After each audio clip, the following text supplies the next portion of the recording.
Catherine Bernardo, totoo nga bang nagdadalang tao? At sino nga ba ang tinuturong ama? Pag-usapan natin yan. But before that, if you haven't subscribed yet to my YouTube channel, please don't forget to like, share, and subscribe at higit mo na rin ang notification bell for more showbiz updates. Bago tayo first magpatuloy sa ating updates, nais kong pasalamatan kayo for always watching and trusting this channel. Thank you so much sa inyong palagi ang panonood at palagi ang pagsubaybay sa mga updates po natin. Maraming salamat po.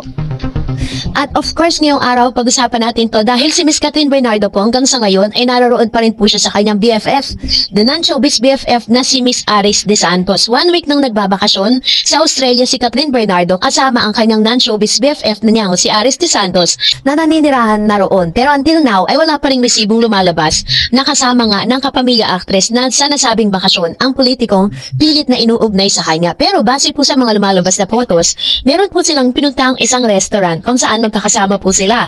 Doon po sa lamesa, may 4 na plate, diba? Pero doon po sa mga photos sa lumabas, ang tangi lang po lumalabas doon is si Catherine, si Aris De Santos, at ang kanya pong yung fiancé nitong si Aris. Kaya naman sinasabi tuloy ng mga netizen na totoo nga ang mga balibalita na naroon lang sa tabi si Mayor kasi may mga pictures din na nagkakalat. Ayan yung dining nila. 4 po yung plate na nakalagay dyan, pati po yung mga baso niyan, ganyan. Ayan, 3 lang silang picture pero 4 ang nakalagay doon po sa lamesa. Kaya pinag-inalaan talaga ng netizen na naroon lang si Mayor pero ayaw lang ipakita sa pictures dahil nga hindi pa po time para sila po ay talagang totally na umamin sa publiko dahil may proyekto pa nga si Catherine pero masayang-masaya naman si Catherine. Pero dahil nga po dito sa mga mula nang naugnay ang pangalan ni Miss Catherine Bernardo kay Miss Mayor Mark Alcala ay talagang hindi na po siya binitawan ng mga intriga, no? Dahil mistulang dilulo na nga ang mga bashers ng actress. Lahat ng lang ay ginagawa nila para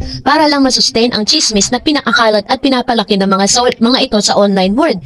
Tila may demolition job nga raw against Catherine. Pero knowing Catherine, never siyang sasawsaw sa issue. Sabi ng ilang nakakilala sa actress na master na nito ang art of dead na. Ang nakaloka, pati buntis issue ay kinakabit sa Asia superstar. Patulama ang bashers sa pinag-uusapang blind item tungkol sa di umano yung pagbubuntis ng isang actress. Meron kasi mga lumalabas na mga blind items na meron daw isang actress na nagdadalang tao. Sabi niya, actually, mukhang iilan lang naman ang naniniwala sa fake news na ito. Pinagtawanan nga lang ito ng solid fans ang actress. Kilala nila ang idolo at hindi raw ito gagawin ni Kat. May mga delusional cyber netizen din na hopya na sana raw manood din daw ng Coldplay concert si Kat at si Mayor Mark Alcala para mahuli rin daw ang mga ito sa kiss cam.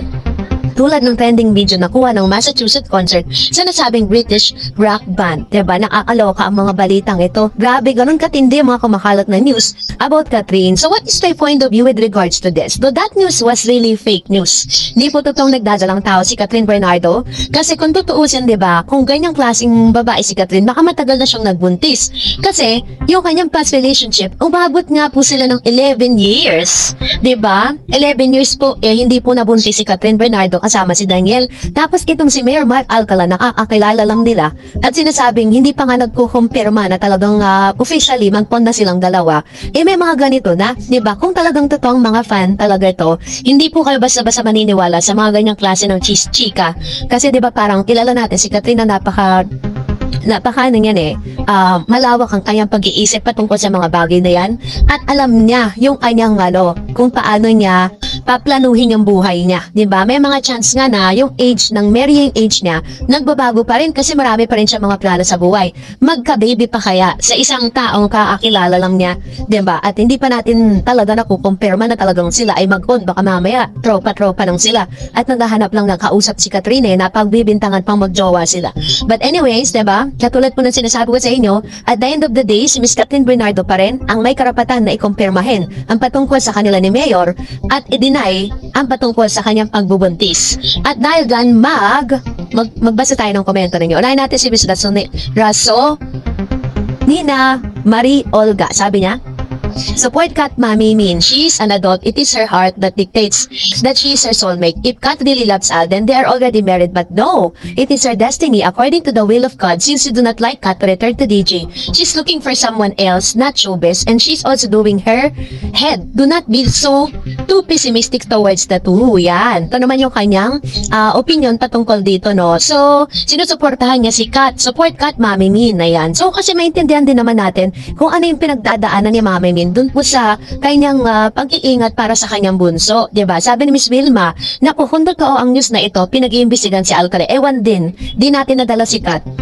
Matalino naman siya. Pero parang mauulit pa. Nasaan kaya ang talino niya? Naku, Alcala, wag ka nang manloko ng babae. Tama ka na sa panloloko sa mga babae. Kasi kahit naman talaga sino, diba? Parang isipin mo na wala siyang relationship na nag-last. Ang nababalitaan lang natin is that yung mga babae na kilala sa showbiz at personalidad ng mga meron pong pangalan sa showbiz. Pero yung mga normal na tao lang, diba? Parang hindi natin nababalitaan yung tungkol dun.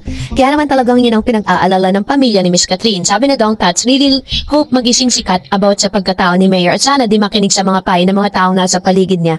And sabi pa ni Miss Maria Carmela, Marie Olga, ayoko si Kat kay Alden, nagpabuntis agad kay Mark.